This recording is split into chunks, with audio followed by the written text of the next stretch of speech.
So, is there a standard production rate, an industry standard production rate? That's a question I get a good bit, and the goal of this video is to kind of lay out a guide to figuring out how to get your production rates dialed in for your estimating.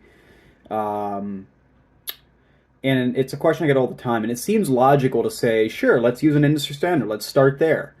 But doing that is a little bit like saying, hey, I'm building a vehicle and I want to know what is the industry standard on fuel mileage. And so I can compare like the vehicle I'm building and how it compares to the industry standard, or should I just use that industry standard? Well, that depends a lot if you're building a big, tri-axle truck and it's going to get 3 to 5 miles to the gallon, or if you're building a little hybrid sedan that's going to get 50 miles to the gallon. Like, it just all depends. And the point is you can take an industry standard, but your production rate might be way less or way more than that, just depending on the equipment you have, the experience you have, and the skill you have on your crew, the site access you work with. Are you in a rural area where you can get into wide open backyards, or do you have tight 4-foot gates on most of your jobs?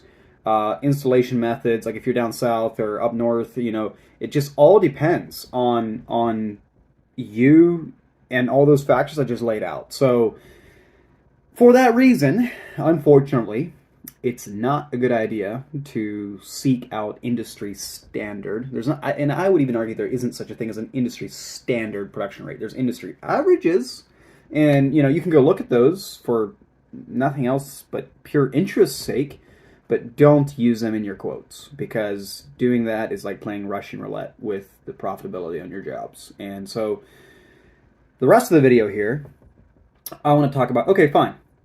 Say that is what it is.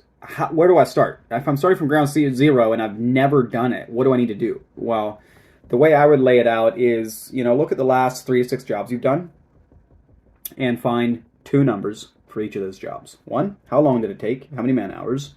And how many units, like AKA square feet. So if you've done a patio, how long did it take to do that patio? So say 150 man hours. And how big was it? 500 square feet? Divide the 500 by 150, bingo, you got your production rate for that job. Now do that for 3 jobs or 6 jobs or 12 jobs or 50 jobs. The more jobs you do, obviously, the more averaged out your production rate becomes, and the more accurate it is, the more reliable it is. But it basically starts there, getting those 2 numbers for every job. And to get that means that you have to track those 2 things, meaning track your time on every single job, and of course the units is easy, and even if you're doing it in retrospect, if you don't remember, you can go back and measure. That's easy, but tracking the time is the one that's kind of the kicker, the one that's, if you haven't been tracking, then it's really hard to know where to start. And so if you're starting at ground zero and haven't been tracking, well, first thing you want to do is start tracking. That's step number 1. And whether you do it on paper and pen, spreadsheet, or using a mobile app like SynkedUP's mobile app to track your time on each and every job. I mean, SynkedUP will make it a lot easier, but you can do it manually if you want.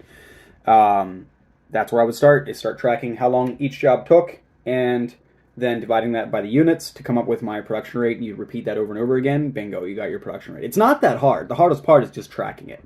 So I wouldn't burn energy going after the mystical industry standard. I would start by tracking my time so I can build my own production rates, because the thing is like, even your own production rates will evolve over time. So let's say you do this winter project, you build out your own production rates, awesome, I'm ready to go. Come August, you may have lost your best crew member and you got another fresh one on, but you also got another piece of equipment you didn't have before. All of that stuff's going to impact what your production rate is on your job. So that's why you can never stop tracking. This is not a come in and do it once and then I got my production rate, now I'll stop tracking. No, you'll continually need to track so that you can always monitor, like, hey, maybe my production rate is 3.4 square feet of pavers installed per 1 man hour. You know what? Maybe you get some new equipment and it's 4 square feet per man hour now, But it all revolves back to tracking that time on each job. And you don't have to go super complicated on this. Like, I'm a fan of KISS, keep it simple, stupid. So what I would do, I would not track time for like, drive time and excavating and laying pavers and installing base and cutting and cleaning up. Like, I wouldn't go to that level. Like, start small, start simple. You can go to that level if you want for whatever reason, but there's a lot of diminishing returns. There's not a lot of value at the end of the day to getting that nuanced with it. For me, it's just how long did it take? How much could I produce in that span of time?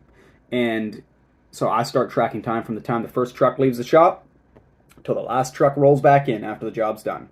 And all that drive time, excavating, cleaning up, repairing the sod, all of that's included in it. And once you built your first production rate and you're using it, then the next step would be, I would graduate up to, okay, well, let me segment and categorize my jobs into easy access, medium access, and difficult access. And then that way I could have a production rate for easy access, wide open backyard, or difficult access where I can't get a machine back in there, because that's the biggest thing that will impact it. And once you're doing that, once you've tracked enough of time, you got your standard production rate in place, and you're using that production rate to estimate with, then it's just a matter of tracking each job, like job costing, and just watching, like, hey, third job now we've gone over hours. It's a first indicator that you might need to update your production rate. Or maybe it's the fifth job now that you've been significantly under hours. Another sign that you may want to go back and reevaluate your production rate, maybe adjust it accordingly, because maybe you could drop the price on your jobs, or keep it where it is and make more profit. It's up to you. But that's just me kind of sharing my take on production rates. And as much as I would like to say, yeah, here's an industry standard, use this, I can't do that, because it's going to get you into more trouble than any help it would give.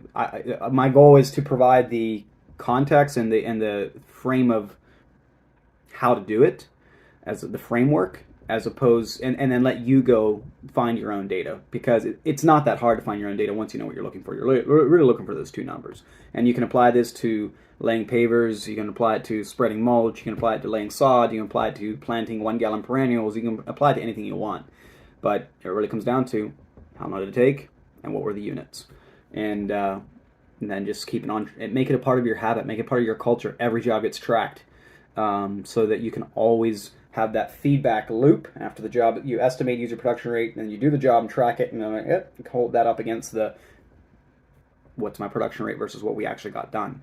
And if you continue to do that endlessly, then you'll be safe. You'll always be estimating with your correct and accurate production rate that doesn't play Russian roulette with your profits. So that's that. Thanks for watching, and if you like this video, give me a thumbs up. I'd appreciate it, and hit subscribe if you like these. I'm dropping one of these every week, or at least I'm trying to. I got a lot of traveling coming up this winter, so I'm going to do my best to keep the weekly schedule going.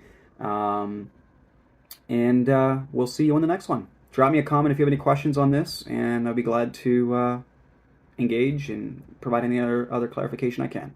Cheers.